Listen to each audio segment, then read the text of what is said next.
Hey, loves. Welcome to our Out of the Fire gathering. Yay! So glad that everybody's here, whether you're watching live or watching the recording. We'll take a couple minutes for folks to join. I just pulled into New Mexico not too long ago. Hey, Jane. So super relieved to be back. And it was such a wonderful trip. I'm so grateful. Mystic's currently eating a bone. Yay. And these Out of the Fire gatherings, and this is the first one we've done on Substack. Hi. Hey, Beverly. So this is new, and I'm curious to see how it feels versus Zoom. It's so lovely that it's actually within the platform, which I like. So, and period. Enough of that. So these Out of the Fire gatherings are quarterly. I'll probably do a couple just to keep testing the Substack and seeing how things work. And because I've been MIA in a way, and I like to just get together, answer any questions that you have, share what I'm thinking about and working on in Substack. And today I want to share just my process around writing and what shifted when I was in New York and how friggin' long it took. It was quite epic. And again, any questions that you have, please feel free to put anything into the chat. That is the way that we can connect. And you're welcome to comment anything, ask questions, get a cup of tea, hang out with me. So, sometime, I guess it was December, I recognized that I was feeling really pressured. I was putting a lot of pressure on myself. I don't feel like anybody else was pressuring me. I was putting my pressure on myself around writing and specifically around Substack.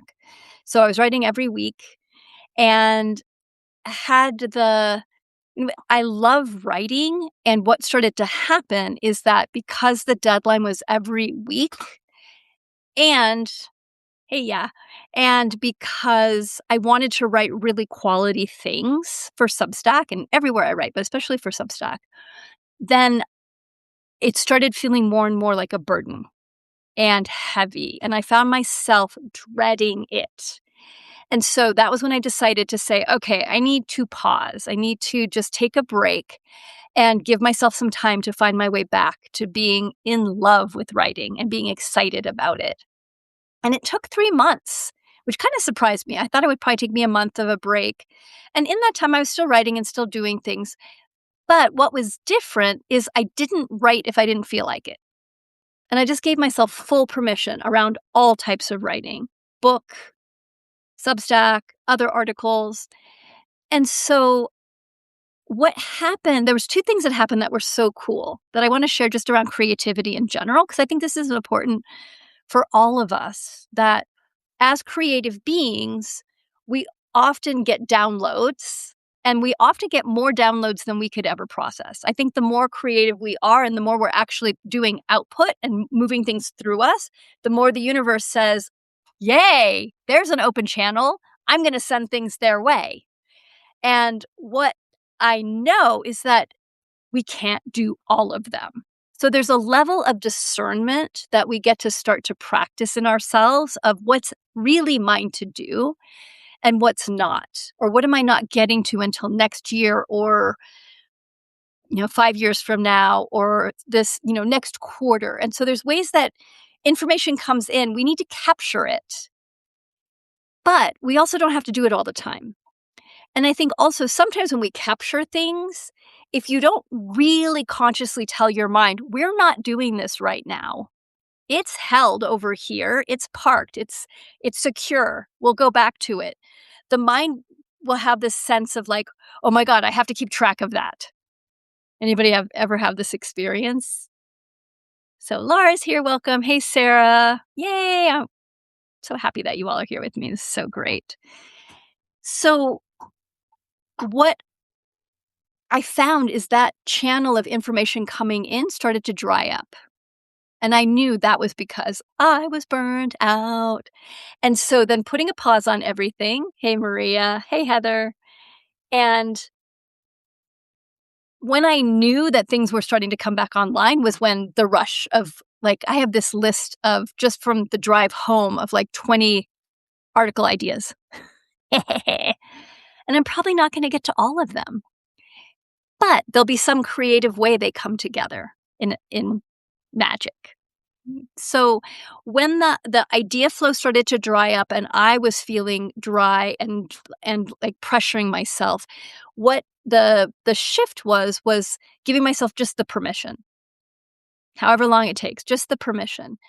And stopping paid subscriptions, so I didn't feel any pressure of, like, I have to perform or I have to give you all great stuff. I'm like, they'll get whatever I happen to be doing at the time.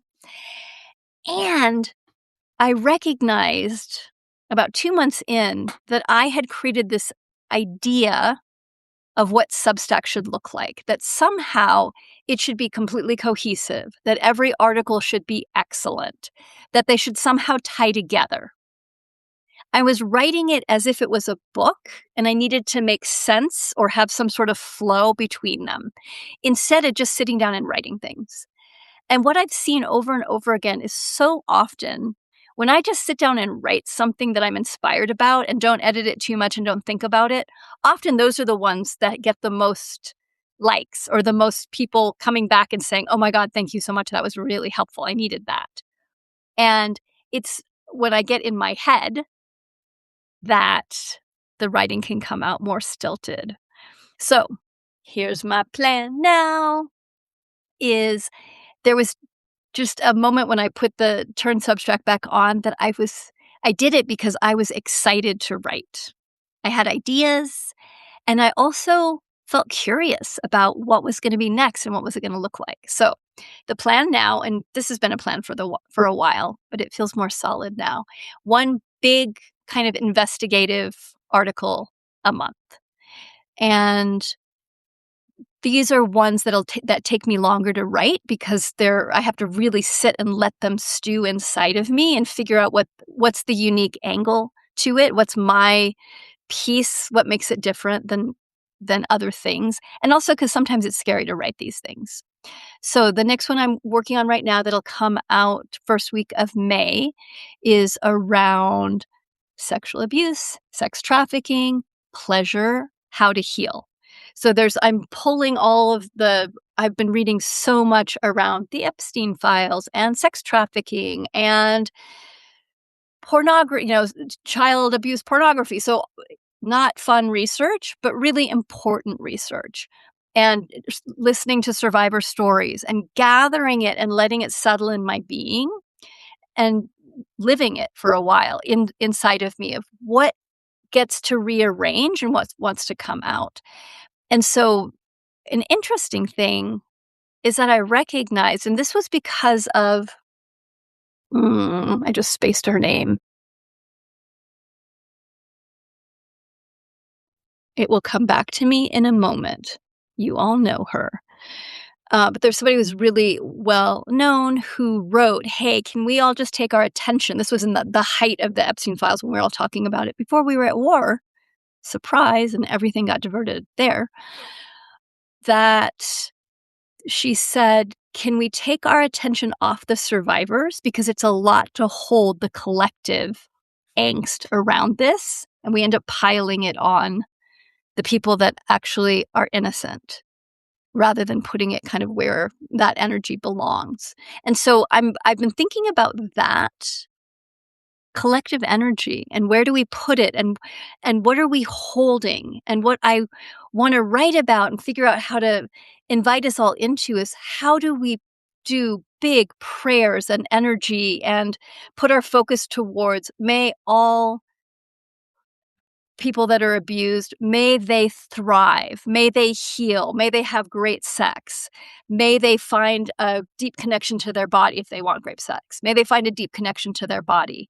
That we're holding that rather than the constant victim, that they don't need anything extra piled on top of, right? Or instead of the feeling of it's so terrible, the world is so awful, perpetrators are the worst, and we should kill them all. That feeling sense of rage and anger, which is appropriate. and we get to learn how to channel it. And so that's what I'm working on right now. And then the second article I'm working on, which I'm super excited about, I've been talking about for probably a year now for Substack, is called Why I Hate Shamanism. And I have so much research around this. I love shamanism. I just hate the way that it's been commercialized. And I took a weekend shamanic retreat and now I'm a shaman, or now I can heal you, or the way that it's just become a fad. So that's what I'm also going to be writing about as well. Yeah, I'm very excited about it. And it's such a great title, Why I Hate Shamanism, from somebody who regularly does things like Gathering the Shamans and Shamanism, the Divine Feminine. I mean, I'm in the world. Yeah, yeah. So that's two things that are coming up. And then every other week, there'll be updates, kind of random updates from my world or archives. And so I'm giving myself permission that I will do this is what's happening. So the last week update, not this week, but last week about Mystic, that was here's what's going on with me. Mystic Mischief. She's doing great. So I was giggling about how I wrote that article about how insane it's been being with her and my learning. And that after my session with Jane is the best, that she's doing much, much better, especially when it's just she and me or when we're out walking. She's way good. You come and say hello to everybody because you're cool. Yeah. So, okay. Sneak preview of why you hate shamanism. I'll give you an example. This will be in the article. There was a book that came out, and I think it came from articles about this whole thing around bee shamanism. And a friend of mine was like, oh my God, you have to get into bee shamanism. It's so cool. And something about it did not land with me. And there were a lot of people that were super excited about it. And there were workshops that were happening. And then as I started reading about the workshops, male teacher bringing women together to learn about their sexuality from a shamanic practice, from old texts. And I was like, something feels off here. Supported my friend and just, stepped away. And then the article came out. And I'll share the link to the article. Thoroughly researched. The guy made it all up. Completely made it up. There is no such thing as bee shamanism. I'm sure there was in Europe, but all the records were destroyed. Right? Yeah. Mhm. Yeah. And just the creepy thing about him then taking it and using it to heal women sexually. Bleh. So he ended up, did he fight and say it was true or he got it somewhere? I don't know. I'll have to go back and find out what happened with that. But there's so much stuff like that where people are taking this title and just saying, I have information. I trained with this person and therefore I can, yeah, exactly. Therefore I can now teach others.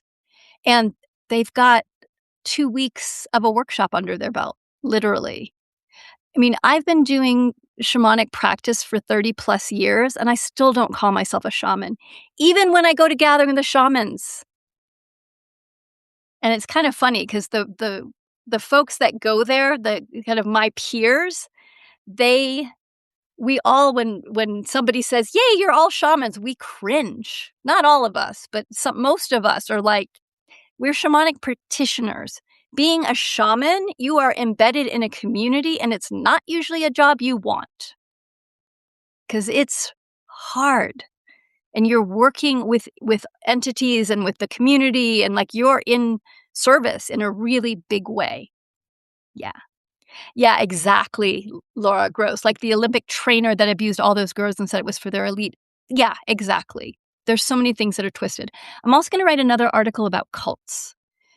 Something I've been fascinated about since I was in my early 20s. And there's so much mischief in spiritual community around power over and manipulation. Yeah. Yeah, exactly, Sarah. It is so true. Seems to me like so many people locally call themselves a shaman, yet there's not enough respect and honoring of the indigenous communities. Exactly. Exactly. Yeah. So there's a lot to unpack there. And to unpack these things in such a way that we're not pointing fingers and making everybody wrong or like we're better than them because we're not calling ourselves shamans. People are going to do what they're going to do. For me, what Out of the Fire is about is us having thoughtful, deep conversations that are hard and being in the complexity of it. One of my dear friends calls herself a shaman, as blonde and white as they get, wears feathers in her hair. She was trained by an indigenous woman who adopted her as her daughter and said, "I need you to take these teachings back to your people." She's doing exactly what she was asked to do, and how she comes off in the world now around cultural appropriation does not look good. She is deeply committed to her path, and from a if you don't know her, okay.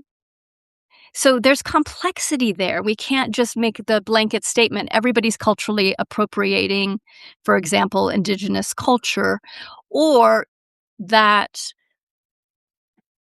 people that are, like, holding to the scientific aren't in doing mischief things as well. Like, there's complexity to all of it, and what I'm interested in is the conversation and our willingness to hold complexity and get clear about what's true for me, what's my integrity. And to be aware of what is also happening around us so that we don't get caught in it, and we also just can stay grounded around it because there's a lot of mischief from organized religion to people taking workshops on many things, anything, and then putting a shingle up and saying, "Hey, this is who I am." I was I just got an email from someone in the warrior goddess community, and there's a woman who is now I need to do some more research, but she has warriorsgoddess.com, and everything's warrior goddess, and her her Instagram handle is warrior goddess original. And I'm like, "Really? We wanna go back to who the warrior goddess original is, that would probably be Durga or Kali. Like, you're not warrior goddess original." So, yeah. And she gets to do that. So we get to sit in the complexity. Yeah. We get to sit in the complexity. So, I would love to hear from you. I know. I'd love to hear from you. Just what are you struggling with right now, or what are you excited about? So what's something that you're really excited about and that is a big yes in your life right now? And or give me both. What is something that you are struggling with or that you're not sure how to get traction? Yeah, exactly, Sarah. I guess take it as a compliment that she wants to imitate you, but what the fuck? Yeah, it is a what the fuck for sure. And I've written letters to people before that there was a woman before, and she's not doing this, but there was a woman before who literally took copy from Warrior Goddess Training and just copy and pasted it. And that I was like, that's a no. That is copyright infringement. Um, but it's a name, and book titles are not, you can't copyright them. We could have copyrighted Warrior Goddess, but we probably wouldn't have gotten it because the term Warrior Goddess is literally from India and from the dark goddesses of India. So it's centuries old, thousands of years old, that term actually. So, yeah. So what are you excited about? What are you struggling with? I'm moving into the house that Laura was in. And so I'm now looking over the cemetery, which is, I love it here. Such a cool cemetery. And Laura's excited about her new life in Santa Fe. Congratulations. Really proud of myself for getting here. I've got a date coming up with Micah. Oh my gosh, yay! Yay! Please give that beautiful being a hug. Yeah, I know. And isn't it funny to see me here? Like, my suitcase is right there. I haven't even unpacked yet. Yeah. So, Stack made it to Santa Fe, and this little house that she was living in is now open, so I'm unpacking and sorting here, and then I'll move back up to the land probably on Monday. But it's nice to have a place to land that has electricity and running water so I can get situated. I've been gone for 4 months. I've been on the road for 4 months, which was super fun. Yeah. That's something I'm excited about is that I really dialed in nomad living, which was so fun. So I had a bed in the back of my SUV and the dog and a little table that I was able to pull out and put a burner on so I could make myself coffee and a thing on top so I could put all my extra stuff. And I'm pretty sure I'm going to drive to Sedona in May and then go to California and see all my old witch friends and then drive down and see my original witch teachers, Vicky Noble and Carolyn Falling Star. I'm so excited. And then I'm teaching in LA, so I'll have a big West Coast loop that I'll be doing in the little car, which feels good. Yes, Jane says land and connecting to it is so grounding. I know. I cannot wait to get back up there. It's good. And it's also, yeah, just like I shared, it's really nice to be able to have a in-between spot, a landing spot here, which feels really, really good. Yeah, and my place in Santa Fe.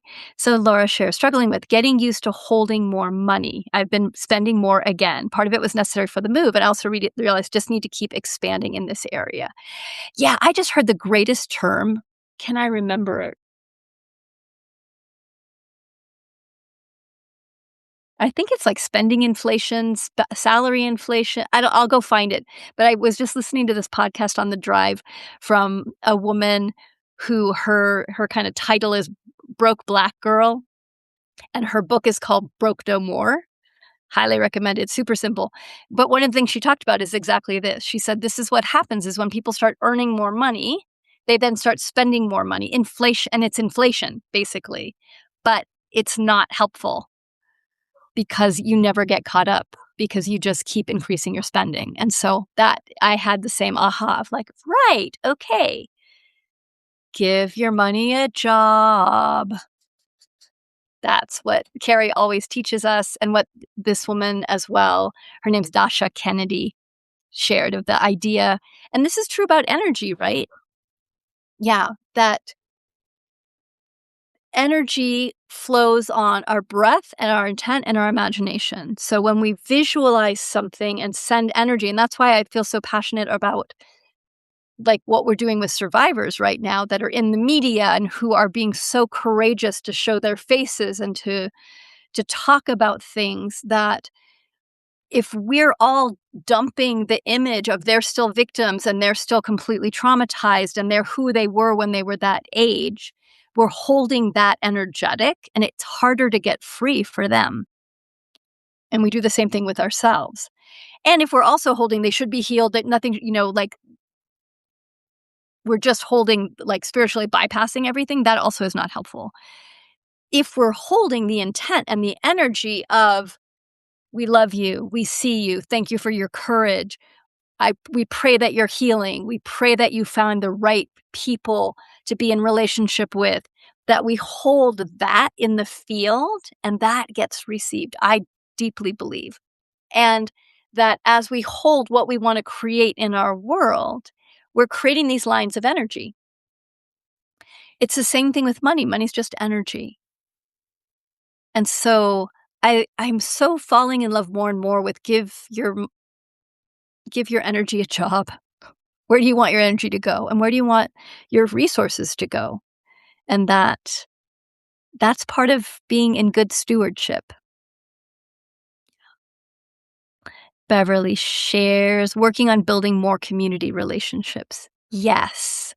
And I'm going to say this, and so I have witnesses, and maybe you all want to be witnessed in something as well. There's a local community here in Las Vegas called Neighbors Helping Neighbors that was created after the fire, and they have an office here, and they offer services to the community, and I've been meaning to go over there and meet everybody and just see what's needed and how I can be of support, and so I wanna commit that I'm gonna do that in the next week. Mhm. Yeah. Yeah, exactly, Sarah. I love that. I need to give my money jobs and automate it. Exactly. And she's really big. Dasha, she's so good. She's really big about you need to save money for your car breaking down. You need to save money for vacations. You need to save money for like specific and then start sending money even a little bit. She said she and her sister have a joint account where they automate money to go, a little bit of money every month for their yearly vacation. So, look, there's a dog. Hi. Yeah, that's so good. Here's the other thing I'm super excited about. Oh, here, Joe just shared something. Yay. I've been giving way to feral tendencies. I joke that my house looks like 5 teenagers live there. I did realize success is elsewhere, holding more power and space in certain places. Awesome, Joe. And sometimes a coach said this to me once. She said that she noticed that when I had the most chaos in my life, that often not too long after that, there would be huge breakthrough. So I'm going to hold for you, Joe, that your house may be completely chaotic and feral and wild, and that out of that chaos and jumble, some new creative wonder is going to arise. Yeah. Yeah. I was just talking to a friend about that, about settling and being on land and how important that is, and how I also feel like I have the mandate right now to, and that it'll change. But for right now, I keep hearing that I need to be on the road and traveling and linking people together and meeting people and connecting, and that to actually not settle because there's something creative that's getting birthed. So maybe your feral house is around something being rearranged that is going to be really wonderfully surprising. Yeah. Hi. Yeah. Yeah, we'll go with that. Yeah. And that there's a a joy also in the tension of figuring out how to get back in to clean things up. I think that's always a good edge for us as well. Mhm. That's one of my next projects is the continued sorting, because the thing when you live in multiple houses and live on the road is where is stuff and what's actually not needed. And so I have get down. No, you gotta chill. Shh. Lay down.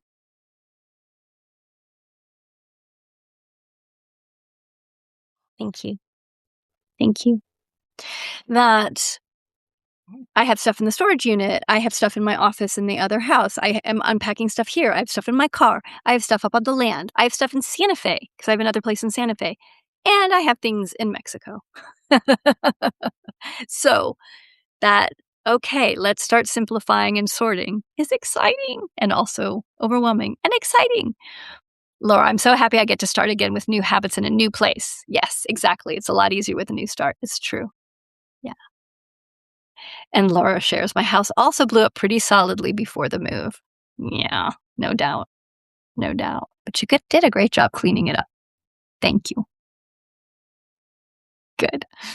So here's something else I'm excited about for all of us. So I have been crafting offerings through my other organization, which is called Center for Creative Intent.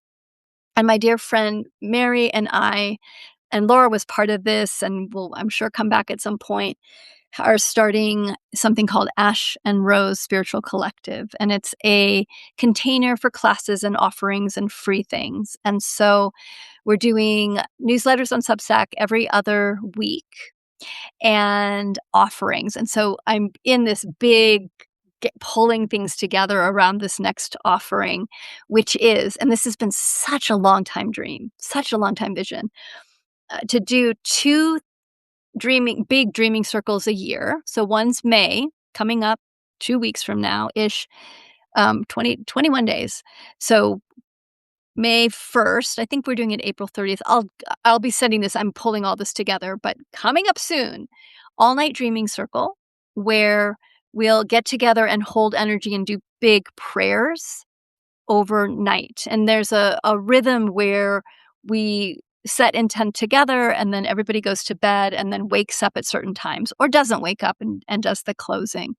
But it's a big ceremony and ritual. And so it'll be happening May, and we'll also do it in October.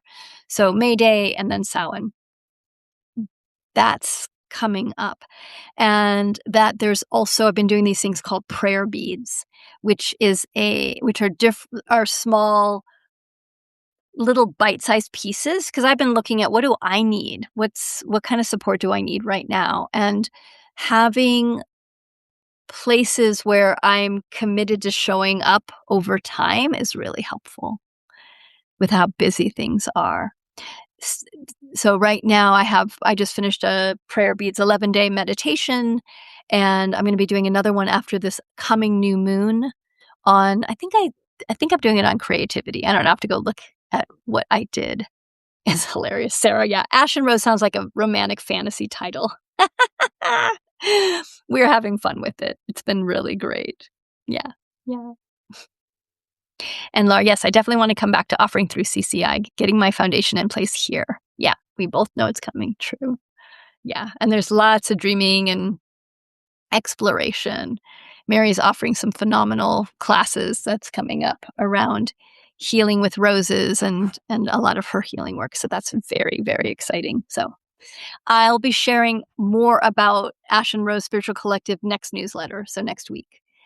And then let's talk about this week's article, which was Mind Weeding. I love that title. Oops, no, do not open Zoom. You don't need to open Zoom. There we go.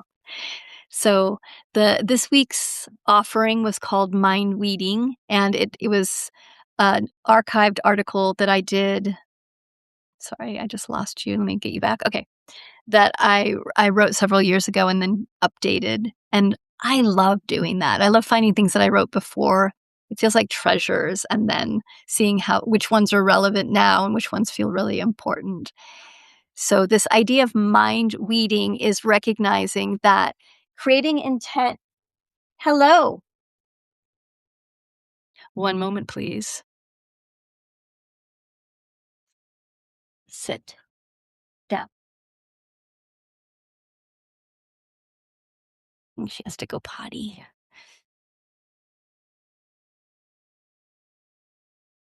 When you hold energy around something that you want to manifest, sometimes it can take decades to manifest, and sometimes it manifests instantaneously. And that our responsibility to ourself is to keep checking in with what are the things that are really important to us that we still have energy around, that maybe we haven't put action behind, but that we know is part of our value or our purpose or something that we want to do this lifetime. And how can we keep it moving?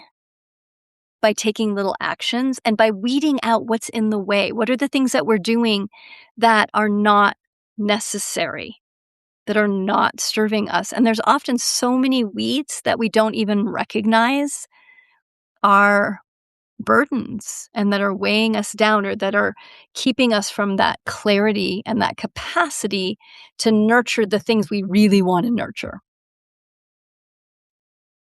So that is a beautiful thing for us all to be thinking about as we step more into spring, is the idea of spring cleaning, and that we're moving into an Aries new moon next week. And Aries is very much about action and putting energy towards things, initiating things. And so the initiating of make more space for the things you really want to grow to have room. And we get to be honest with ourselves without beating ourselves up, without making ourselves wrong, without feeling victimized, just being honest.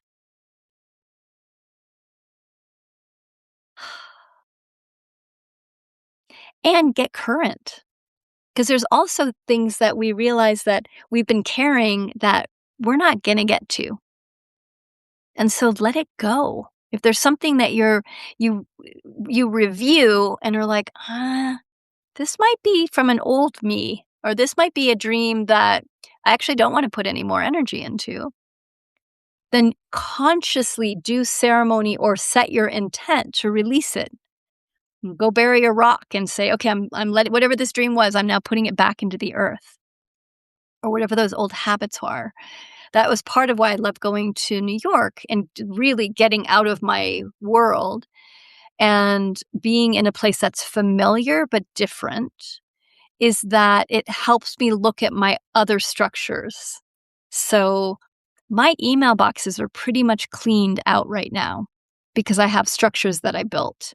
Because I was like, "I gotta weed this." Like, where I'm getting caught is I am answering emails or reading things that have no business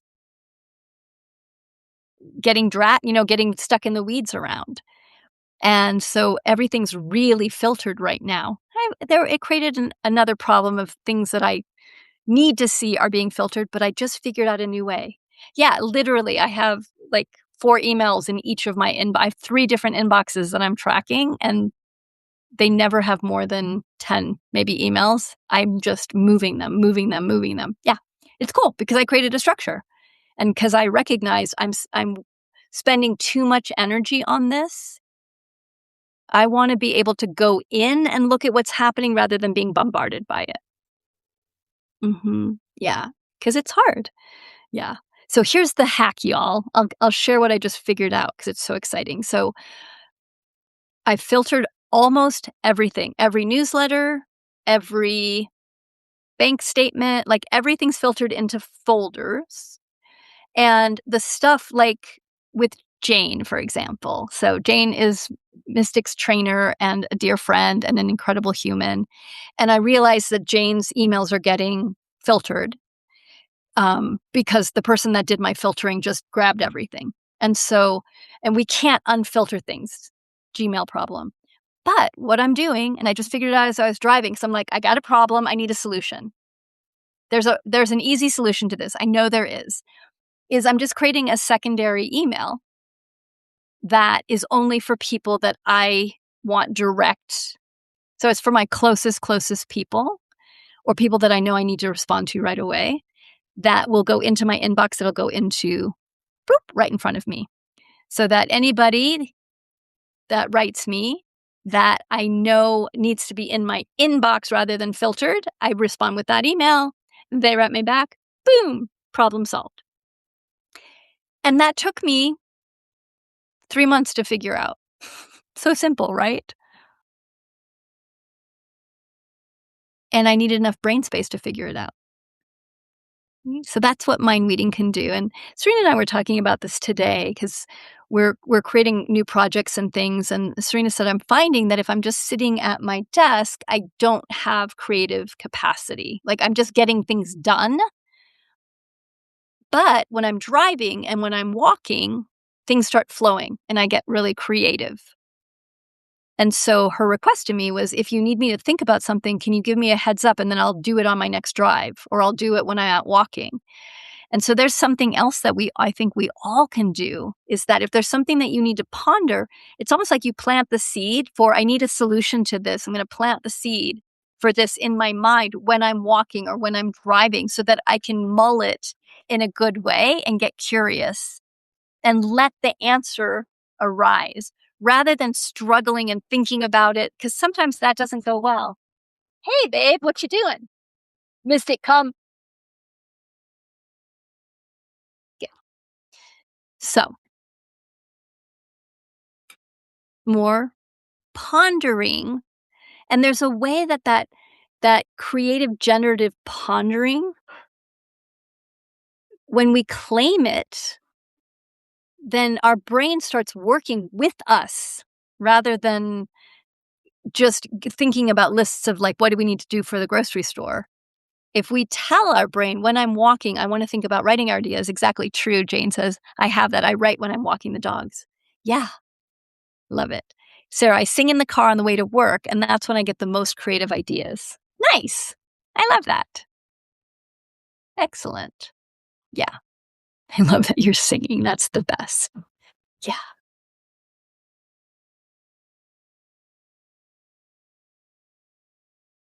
I haven't completely moved in yet, and so I don't have the dog thing situated completely. Let's see what she brings out. All right, loves. Any other shares? Any other questions? Anything that you're pondering that you would like? She's so busy. Oh my gosh. Yeah. And also so chill. I mean, it's fun to watch her get more mature and that she can sit someplace now. She's not doing it now because we need to go for a walk. But she can just sit and hang out for stretches of a time. One moment. Hey, Missy, come.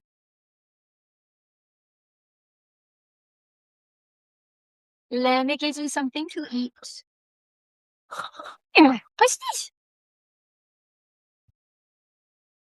Okay. She is so it's so true. You are so right, Jane. I didn't catch that. But you did, of course. Yeah. You're so right. Here you go. Here's something to chew. Yeah. Okay. Sarah, I prescribed myself singing every morning a few years ago. The best free habit for improving my mood. Yay. That is the best. Yeah.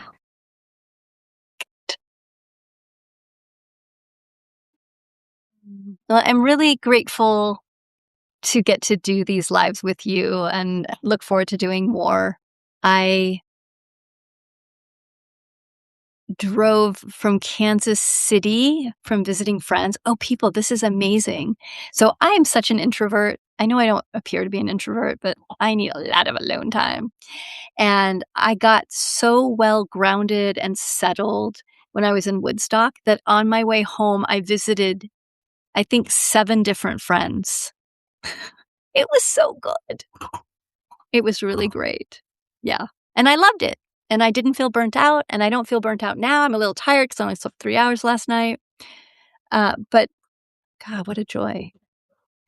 Joe, you answered this some. What do you see? Where might folks, me, maybe us, strengthen what is up as you see it? Okay. I think I understand.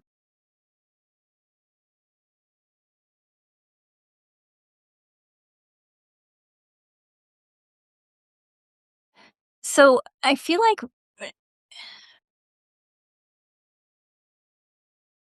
it's really important that we do a couple things, and I've written about this and I'll keep writing about this and keep pondering it, is that I'm going to start here.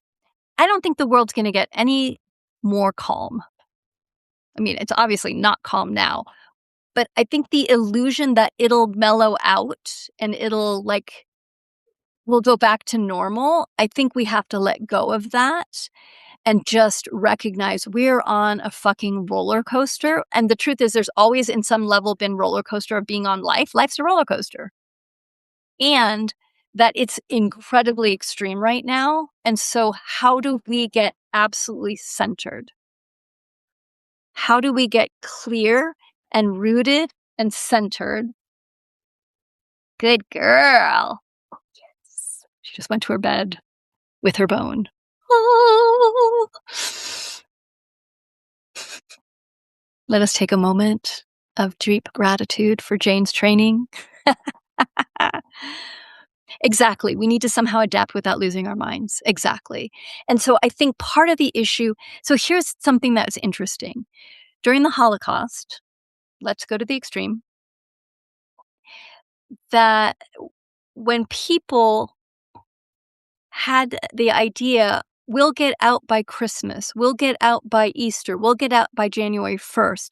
The folks that had that level of hope of it'll go back to normal on this date, what happened is when the date came and passed, they got more and more depressed. And most of them didn't survive. The people that were just in the moment, present with whatever was arising and navigating it were the ones that stayed strong and that survived. Okay, and it seems really counterintuitive, but I think there's something around this that we have to also step into, that when we're like, "Oh, well, when Trump isn't president, or when Israel and Gaza stop fighting." Oh, they're not fighting. When Israel starts fucking stopping bombing Gaza, when the Epstein files are released and everybody's put in jail. Like, there's this place that we're putting this, when this happens, then we can rest, then we can relax, then it'll go back to normal, that I think is actually working against us at this point. Because there's gonna be something else, because we're too wired into the digital world where things happening instantaneously. And so to start showing up with, how do I get centered and present with what can I do? And I almost don't want to say what's mine to do in a way. This is something else I'm still pondering, because I keep feeling into myself of, where's the edge of activism and supporting others and working for our values, and where's the place of rest and settling in, and really understanding what's not ours to do, and without shutting it down, and without uh, going numb. We really don't want to go numb. Because if we go numb to what's happening, we're numbing ourselves, which means we're numbing our joy and our creativity and our visioning and our connection to our intuition. And when we numb that, things aren't going to change.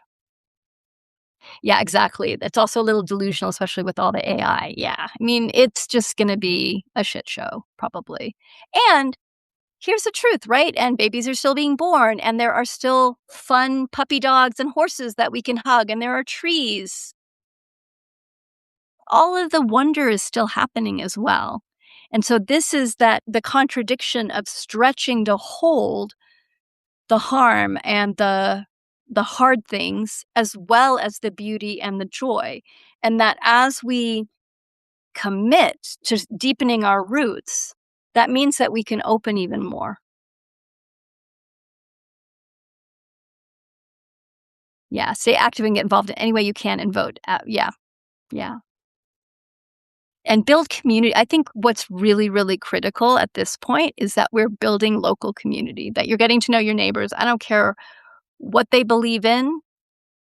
If shit really goes down, we wanna know our neighbors, and we should know our neighbors anyway. That's my belief. We should know who would we need to rely on, and how do we foster that, okay? Even if it's just a few of your neighbors. That's really. And what are the community organizations that are already at play? Good to know who they are. Mhm. Yeah, Sarah, the paradox of the shit is there, and how do I participate in creating a better world for all, for the benefit of all? Ooh, I love that. I'm copying and pasting that if I can. Can I? Visit profile. I can invite you to the stream. I can ban you. Nope, not want to do any of those things. I love that, Sarah. Thank you. Yeah, exactly. And there's always gonna be paradox. There's always gonna be challenges, and we're here. I do believe that we're here at this time not to be overwhelmed and feel helpless. We're here to figure out, how do I take action in a way that keeps me grounded and centered? Mhm. Yes, exactly, Laura. 100% local community and getting back to analog to stay grounded and use our brains. Yes. Yeah. And if you're worried, for example, like if you're worried about kids, let's just use this example, that they're just digital and what's happening in their brains. Like, where can you befriend a child and bring them outside and teach them games outside? That's an action. That's a specific action. So it's things like that, that when you notice what you're worrying about, can we all step back and be like, this makes me nervous. I'm going to research and learn more about it. And then I'm going to think about, all right, what's a remedy? What's one thing that I can do? for me, now going and visiting neighbors, neighbors helping neighbors to see what they're up to, that's an action step that I've had in my head, but now I wanna bring it back into my body and actually take the action. Yeah, for all of us. I love that, Maria. Like Joni Mitchell sang so eloquently, we have to get back to the garden. May we all spend more time outside and just connecting, no phones, just direct connecting to the sky. The sky's so beautiful out here, and the grass and the bugs and the soil and the animals and the tree, all of it. Yeah. Ah, that's great, Joe. I've been going to light movies, Mario Brothers, Hoppers, Tuscany, rom-com. Love a cinema. Good. Yeah, be inspired. That's great. Yeah, Laura, teaching in-person groups again is so healing and delightful. Yes, I'm pondering how to make that happen in my world as well more. Yay. More live teachings. Well, as always, I do read all of the Substack messages that come through. Oh god, Beverly in Alaska, it's now snowing. We I will send you some spring energy if you'll send us some snow. We want your snow, Beverly. You can have our dry spring. Oh, well, maybe, Laura, if you hook me up around Santa Fe. I don't know. Maybe. Hey, Mischief Maker. Yeah, it's spring here in East Coast Canada. It's definitely spring here. Yeah. More snow. We just need to keep moving things around. Mhm. Ah, I love that. Yeah, maybe. I'm open. I am open to doing Santa Fe. Yeah, and I might go start teaching in Austin as well. We'll see. Ugh. Yeah, Beverly, that's I just visited a friend in Kansas City and walked around barefoot, and it was so good. So I'm sending you barefoot vibes. It will get here in May. Sorry about that. Aw, Sarah, I Zoomed with Candace Sunday, and we both so appreciated the authentic article about Mystic and dog training because we all have been there. Yeah, thank you. It feels so vulnerable sometimes to write things where I'm like, I'm the one that's a dork. Like, I'm struggling with this, but it's real. I love that. It is real. So, thanks all. Big hugs to all of you. Stay steady, keep grounding. Sarah, no, we've all been that person. Yeah. Yes, we are going out, I promise. We have all been that person. Yeah. It's definitely challenging to be in the midst of it sometimes, but it is getting easier. And I feel like the thing I'm taking away from our call today, and I always take something away. Hi, come say hi. Hi. What do you see? Yes, that's where we're gonna go walk, right there. You got it. Is that recognition of be present with what's happening, let go of it's gonna get better when. It'll get better if. Go down. Shh. Good. Yes, I see you. I see you. Wait. To stay in relationship with what is arising inside of us and what's arising outside, and then figure out how do we be the bridge in the moment. Ah, thanks, Joe. So healing for me to hear about real challenges. I brought the story of one is spiritual enough. Life is always good. Yeah. I bought the story of one is spiritual enough, life is good. Yeah. No, such a terrible story. If I'm just good and do it right and spiritual, then life will just completely flow perfectly the way it should. Yeah, such bullshit. Yeah, and so harmful. So grateful to be rough and chaotic and make mistakes and try again and be a role model for real, being real in the world. Thanks for being an inspiration to me because you all really are. Every time I write, I feel delighted now. Now that I'm not burnt out, I'm really excited to keep sharing and keep playing. Hey, Lori. Yeah, be the bridge in the moment. Yeah, roll with the tides. All right, dear ones, take good care. Reach out if you need anything or if you have a thought of an article. I think what I should do is just post the list of all the article ideas that I keep coming up with so you all can see them. Maybe I'll do that next week or the week after. Take good care. Mwah. Bye, loves.